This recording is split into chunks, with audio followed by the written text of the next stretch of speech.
Masaya at proud ang cast at production ng Binoy Henyo na nasimulan ng mapanood bago ang 24 oras. Hindi lang nakakaaliw ang palabas, kundi kapupulutan din ng maraming aral lalo na ng mga bata.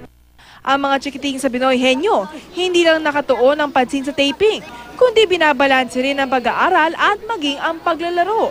Pati si Teacher Josie, na ginagampanan ni Rich Asuncion, taas noon na sinabing malapit na siya magtapos ng kolehiyo sa kursong tourism. Huwag kalimutan pa rin yung education kahit nagtatrabaho. Kasi puhunan yun in the future. Kahit anong mangyari, hindi yun matatanggal sa'yo.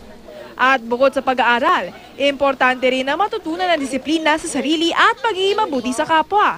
Kaya ang say ng mga chikiting, no to bullying. Huwag po sila mambuli. Kalma lang. Yung pagbubuli po, huwag pong gagawin.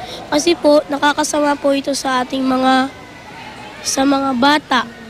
Lalo na po sa mga nakakatanda.